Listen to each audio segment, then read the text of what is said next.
Yeah, though this was part of the British Empire when they still hadn't decided maybe we shouldn't try to own the world. Maybe. Yeah, the relationship perhaps hadn't gotten as acrimonious as it would later in years, but or perhaps it was, and I don't know. I wasn't around back then, but his dad was working for the British government. He was named Director of Public Works in Hong Kong in 1910.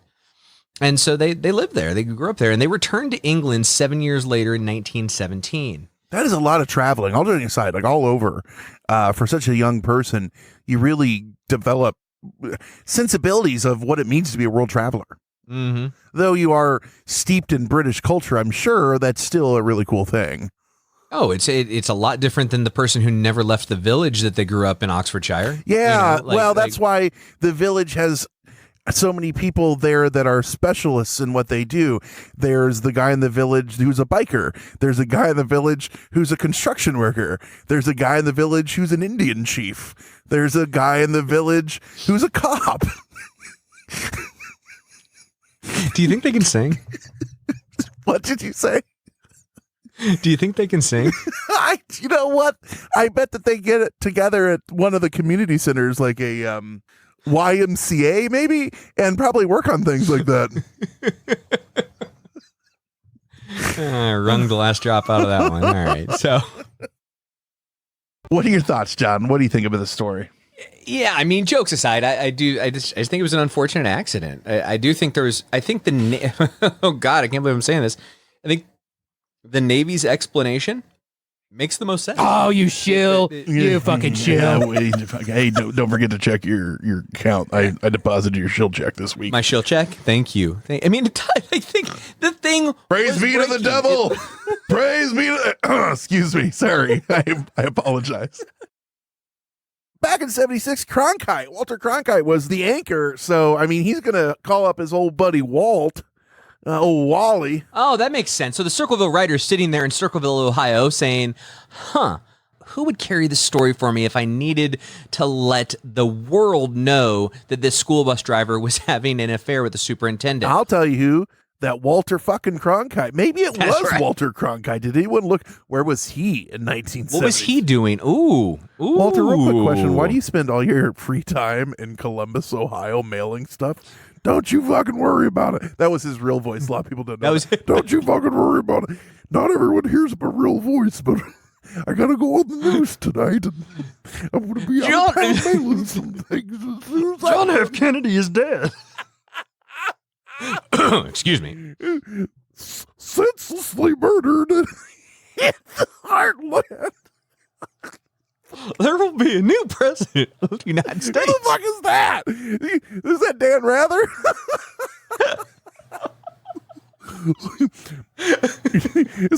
it's like when who was the one that had the real Tom Brokaw? I'm Tom Brokaw. You know, and then he gets off him. Thanks, guys. My voice was cut out. I'm real glad to be done with this. Walter/Tom, why do you sound like a weird version of Sideshow Bob? They all grew up together. I don't know if you know that or not. That's why they sound so similar. In the same house. Yeah. We have gotten far astray from the story, Brent. You can never get far astray if Walter Cronkite is your sounding post. It's true. It's true. Now, here's the other thing it wasn't any of that. It was its own thing built by someone far more advanced. It was the Garden of Eden.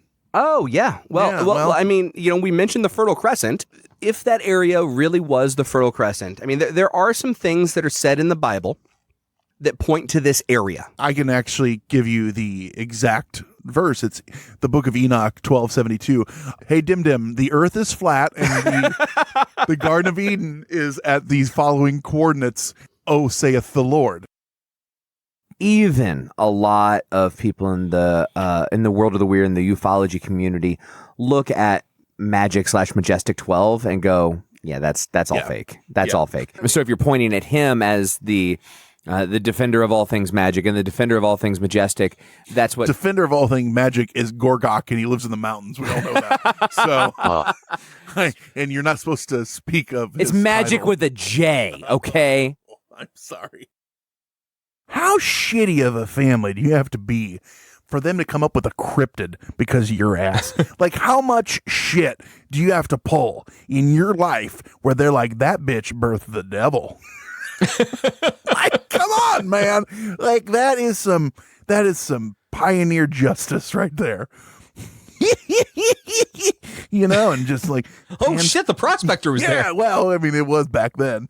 I'm moving out west, but on my way, I just want to let you know that bitch gave you birth to the devil.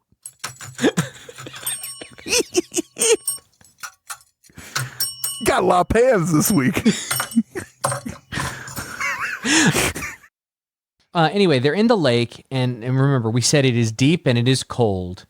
And like so many other underwater environments, we don't know a ton about what's down there. So we have 7 divers looking around at about 50 meters or 164 feet when shit starts to get weird. Weird is one way to say it. Ivan, being the Joker of the Frogman, pulls out his dick. No, stop. What? He was hilarious. I'm so sorry. No, you didn't know him. But also, man, can you imagine the shrinkage? Yeah, right. But what did happen is they realized the one thing you never really want to realize when you're underwater and in the dark. Someone has their dick out. One nice thing was he signed a physical contract. He lost it. He can't find it. He can't find the paperwork. It's a bummer. Everyone get yourself a nice filing cabinet, maybe one of those fireproof safes. Keep stuff like this in there. Just that's a tip for you to put in your pocket. Because of that missing contract, Bob Lazar, the burden of proof on him is lessened just that tiny bit. Bob Lazar is swimming in proof compared to old Captain K.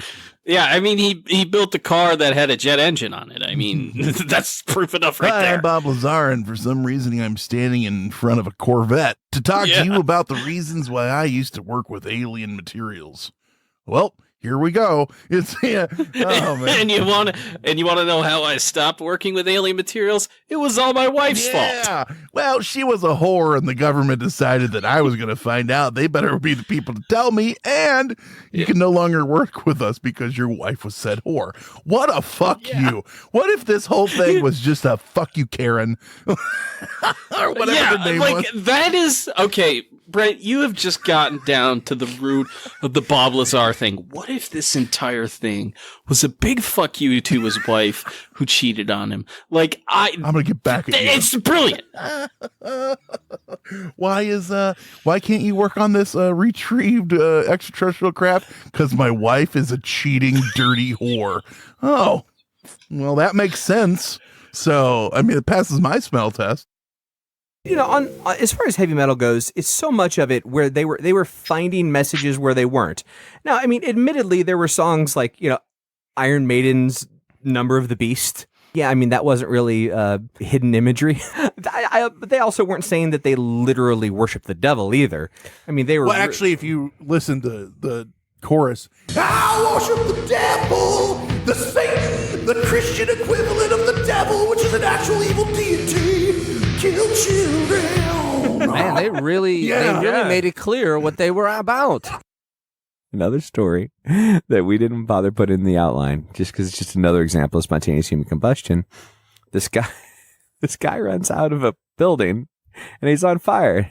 And spontaneous human combustion, they put him out. But part of the police report acknowledges the fact that he'd started fire while inside an adult video store in one of those booths. Oh, friction, baby.